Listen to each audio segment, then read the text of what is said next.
Dacă în Japonia era ordine, liniște și respect, aici totul e pe dos.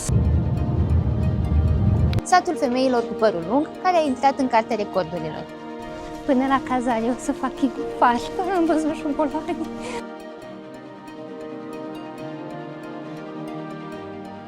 Bună dimineața din China, mai exact din orașul Guilin. Aș vrea să vă zic bună dimineața în chineză, dar deja mă dor mâinile. Am ajuns aici după o călătorie lungă, Osaka Jinan Guilin, iar din momentul în care am intrat în China, totul s-a schimbat la 180 de grade. Dacă în Japonia era ordine, liniște și respect, aici totul e pe dos. Gălăgii, agitație, îmbrânceli, chiar în aeroport cineva în sala de așteptare își tăia unghiile lângă noi, iar mai apoi, când avionul a aterizat, fiind încă în faza de frânare, jumătate de avion s-a ridicat să-și ia bagajele, printre care și oameni mai în vârstă. Și cum aceste lucruri n-ar fi fost de ajuns, pe drum am rămas și fără baterie externă. Și aici trebuie să știți ceva interesant. Faptul că, dacă intrați în țară și ai bateria făcută în China, trebuie să fie certificată de ei. Mai exact, trebuie să aibă 3DC pe ea. Ca să supraviețuiești aici, ai nevoie de câteva aplicații, cum ar fi WeChat, WhatsApp-ul și portofelul electronic, cu el plătești aproape orice aici, Didi, taxiul chinezesc, gen Uber-ul la noi și Maps-ul, care este Google Maps, deoarece Google-ul nu funcționează aici. Dar gata cu șocul cultural, să înceapă aventura. Astăzi vom călători într-un loc unic în lume și mai exact satul Huanlo Yao, satul femeilor cu părul lung, care a intrat în cartea recordurilor.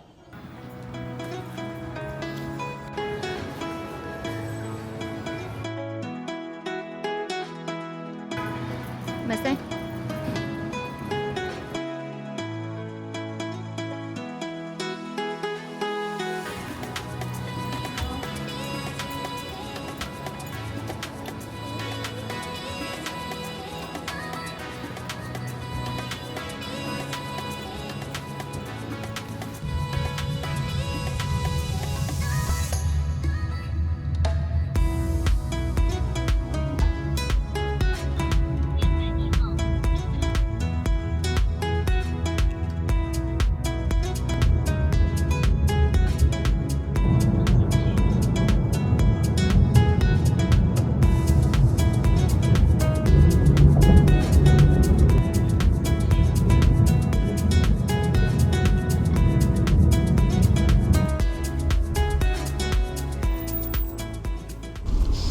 Se pare că înainte să intrăm în sat trebuie să ne cumpărăm mai întâi biletele. Am cumpărat bilete pentru intrarea în sat, am dat 160 de ioni.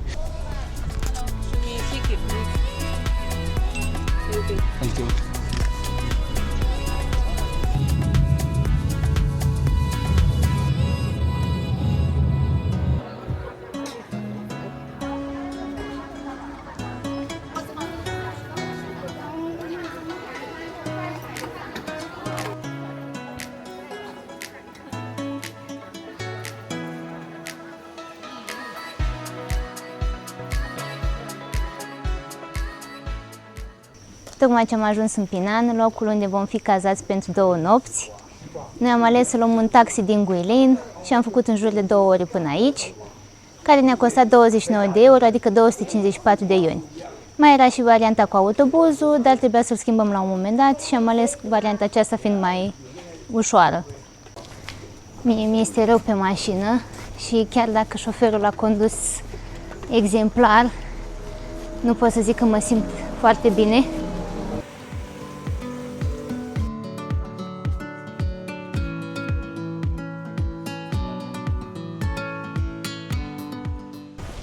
Deci, până la cazare o să fac infarct. Am văzut șobolani. Am văzut șobolani. Laurențiu. Am văzut șobolani. Unde? Pe stradă. Înseamnă că avem ce mânca de seară. Ai, mi s-a făcut pelea de că nu mai pot.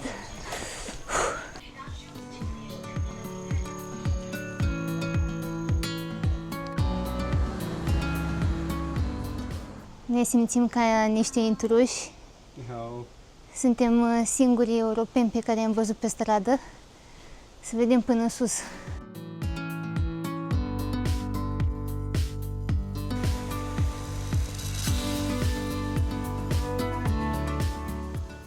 La peste 1000 de metri altitudine, ascuns printre munți, se află satul Ping'an, un loc unde timpul pare să fi uitat să curgă.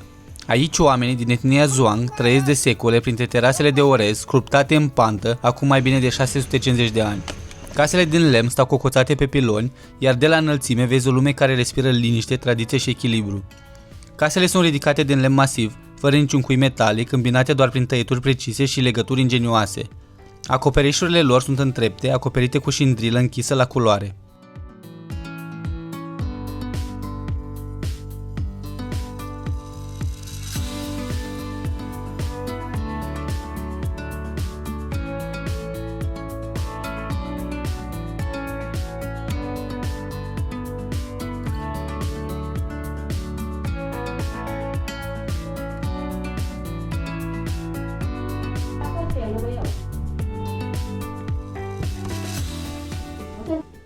Se pare că mai durează până facem check-in-ul. Nu prea ne înțelegem cu domnul.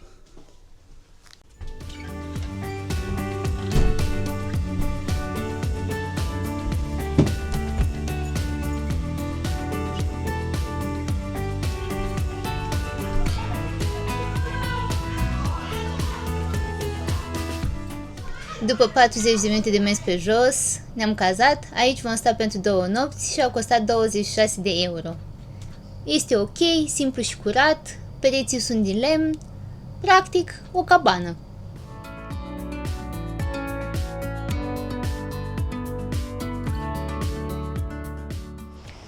Bună dimineața!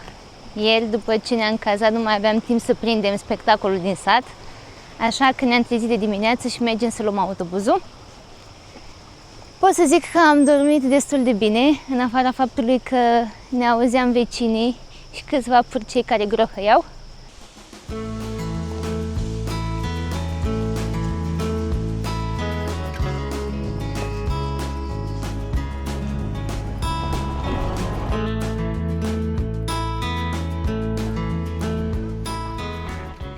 Ieri nu am mâncat prea bine, așa că în timp ce așteptăm autobuzul ne-am luat o turtă, un foietaj prăjit în 10 kg de ulei.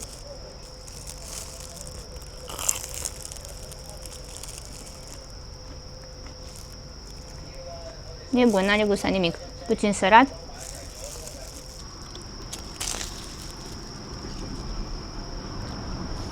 Este un fel de langoș ca la noi, doar că sub altă formă. Este bun.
Ne-am urcat în autobuz, așteptăm să plecăm, iar prețul biletelor a fost de 15 ioni de persoană.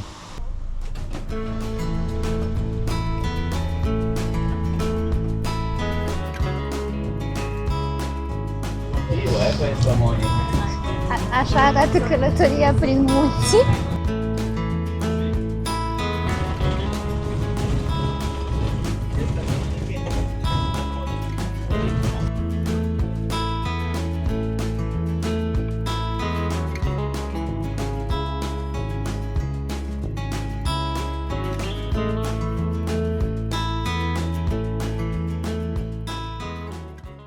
Am ajuns la intrarea în satul Huanloyao, satul femeilor cu părul lung. Hello.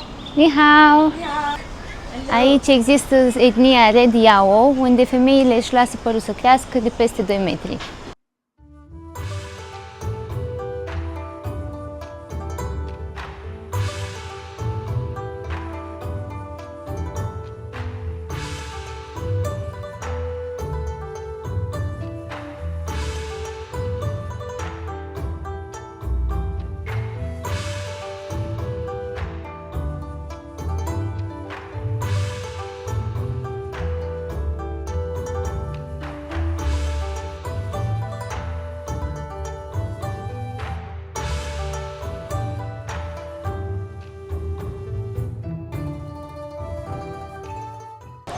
Satul este amplasat într-o vale verde, la poalele munților Longji. Drumul prin sat este îngust și pietruit, iar în jur vezi doar câmpuri în terase, bambus și râuri mici. Roșu este culoarea vieții, a fericirii și a curajului în cultura Yao. De aceea femeile poartă bluza roșie, roz, cu broderii, care arată mândria lor de femei și de soții. Broderiile cusute manual arată priceperea și statutul femeii.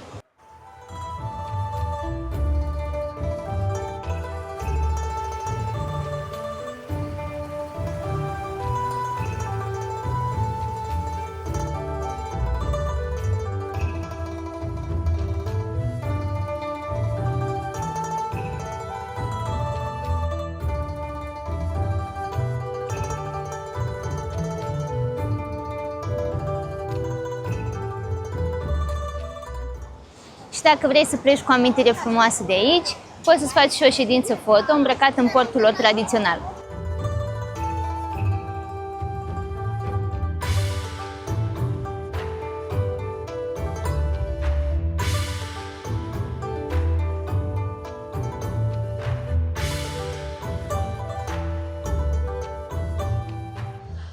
Acum mergem să vedem un spectacol tradițional. Femeile își vor desface părul și îl vor înfășura în diferite feluri. Modul în care îl poartă arată statutul femeii, dacă sunt necăsătorite, căsătorite sau mame, iar biletul a costat 80 de ioni de persoană.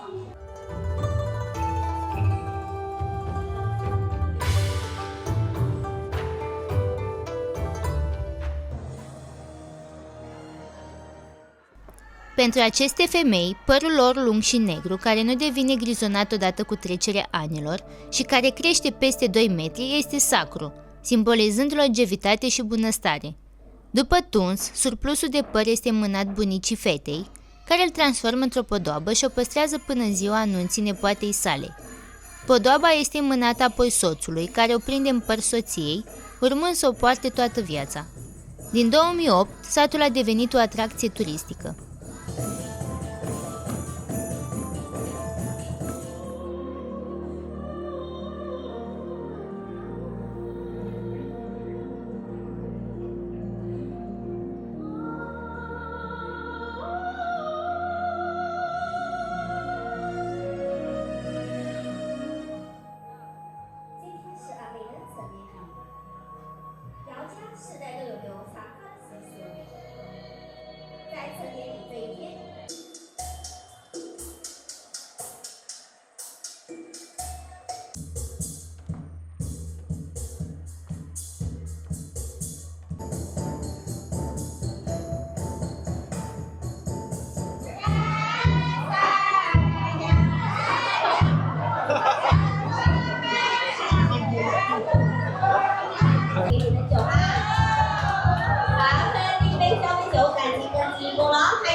În Hualo, modul în care o femeie își aranjează părul transmite informații despre statutul ei personal. Dacă părul este acoperit complet sub un șal, înseamnă că femeia este necăsătorită. Dacă părul este strâns într-un coc în față, înseamnă că este căsătorită. Iar dacă părul include și șuvița tăiată la tinerețe, înseamnă că are deja copii. Astfel, părul devine și un limbaj vizual, parte din identitatea socială a femeilor Yao.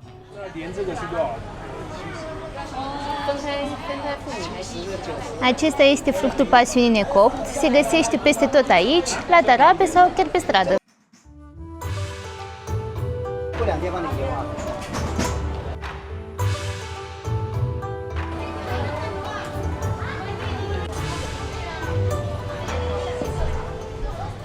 Ne-am luat și noi o sticlă de suc de fructul pasiune, iar pentru a umple această sticlă ai nevoie în jur de 20-30 de fructe, iar tot ce e înăuntru este doar pulpă. Să vedem ce gust are.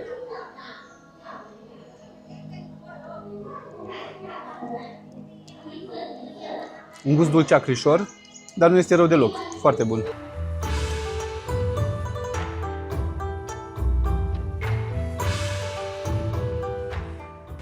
Părul în acest sat nu reprezintă doar frumusețe, este o identitate. Femeile Yao își tund părul o singură dată în viață. mai exact la 18 ani, iar după și-l păstrează pentru tot restul vieții. Ele spală părul cu apă de orez fermentată, fără șampon, iar din această cauză ele nu încălânțesc nici la 70 de ani. Una dintre cele mai uimitoare aspecte ale acestui obicei este metoda de îngrijire a părului, care a stârnit interesul cercetătorilor, dermatologilor și iubitorilor de produse naturale de pe tot globul. Femeile Yao își spală părul o singură dată pe săptămână, folosind apa de orez fermentat.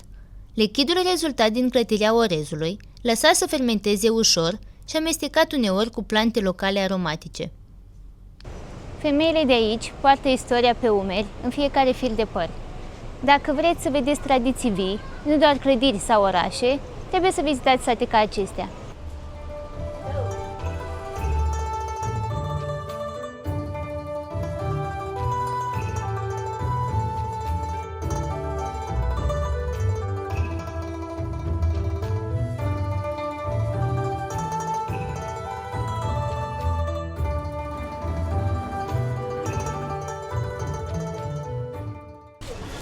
Oamenii de aici sunt foarte drăguți, dar și foarte insistenți pentru a vinde anumite obiecte. Acum ne întoarcem în satul unde suntem cazați, să luăm masa, iar după mergem să vizităm terasele de orez.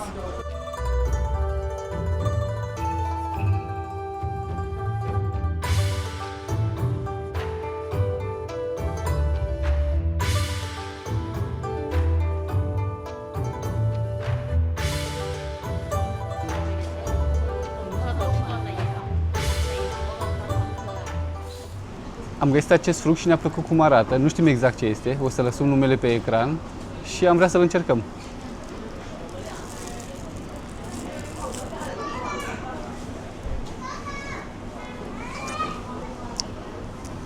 Are un gust sec, ca un fel de licie, dar nu e dulce.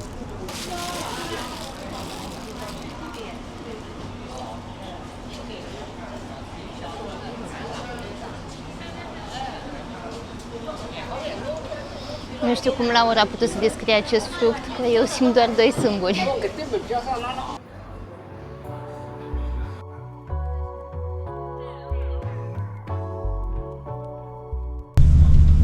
Ne întoarcem cu același microbuz, dar să știți că este foarte riscant ceea ce face. Domnul conduce foarte imprudent. Nu vreau să mă uit, mi se face rău.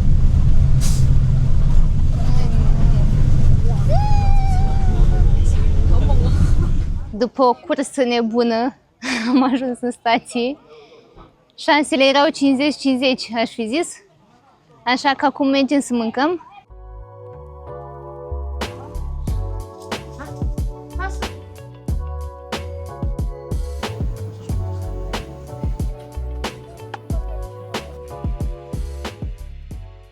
Localnicii vând obiecte decorative sau suveniruri, broderii și țesături ale minorității etnice, băuturi locale, fructe și legume și produse de recoltă cum ar fi ciuperci sau ardei iuți uscați.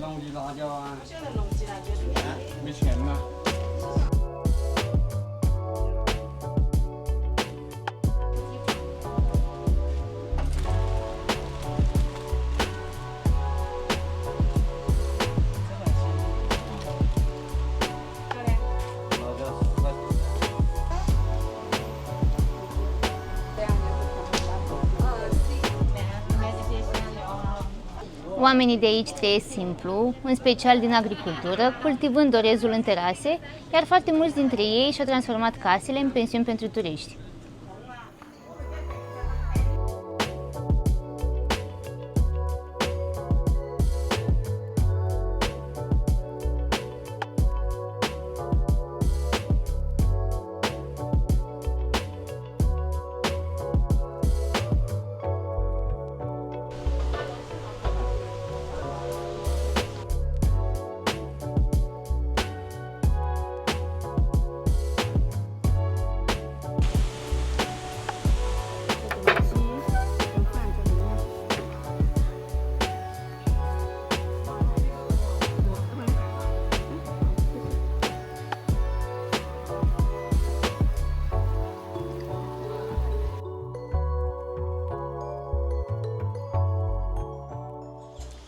Pentru masă am ales ceva tradițional, mai exact bambus umplut cu pui și legume și orez lipicios. Cum se prepară mai exact acest fel de mâncare? Bambusul este ales proaspăt, verde și special tăiat, după care este umplut și pus la foc.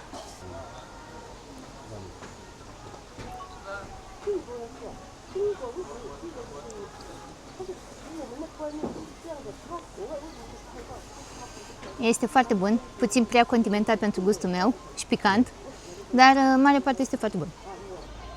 Am observat și în Japonia și aici că ei gătesc puiul cu tot cu piele, nouă nu ne place. Și să vedem, ne-au pus picioare aici, gât. Ce e asta?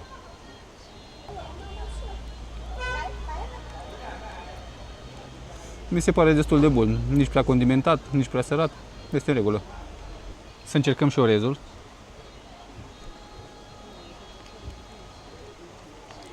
Orez simplu, puțin afumat, nesărat.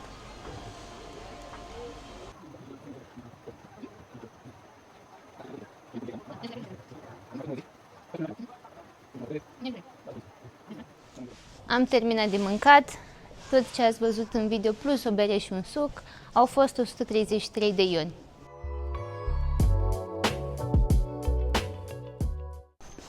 Iar acum ne îndreptăm spre terasele de orez Longji, care înseamnă spatele dragonului.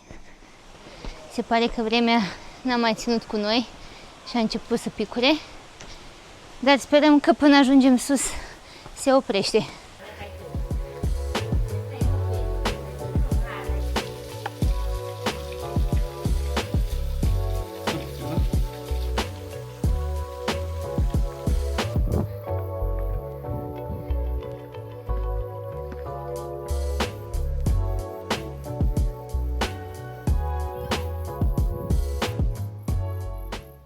După 20 de minute de mers pe jos, am decis că nu mai urcăm până sus și ne oprim aici. Priveliștea este superbă și este un exemplu de cât de multe pot face oamenii cu răbdare și muncă. Iar dacă ajungeți aici, să vă pregătiți să urcați multe trepte, dar și să vă bucurați de liniște și aer curat.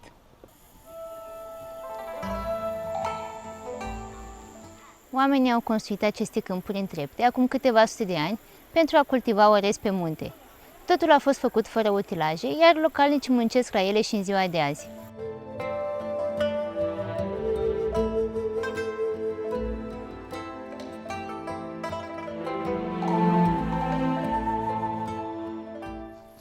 Terasele Longji înseamnă spatele dragonului, iar dacă te uiți de sus, parcelele de orez seamănă cu solzii unui dragon care doarme în munți.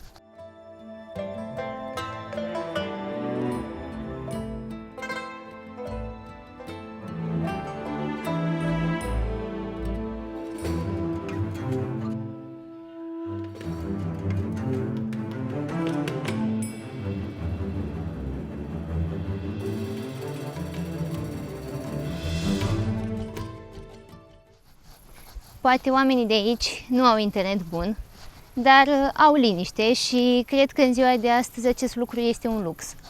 Ei nu aleargă după timp, ci îl cultivă, rând după rând, ca orezul. Dacă v-a plăcut vlogul de astăzi, nu uitați să dați like, share și subscribe și ne vedem în vlogul următor.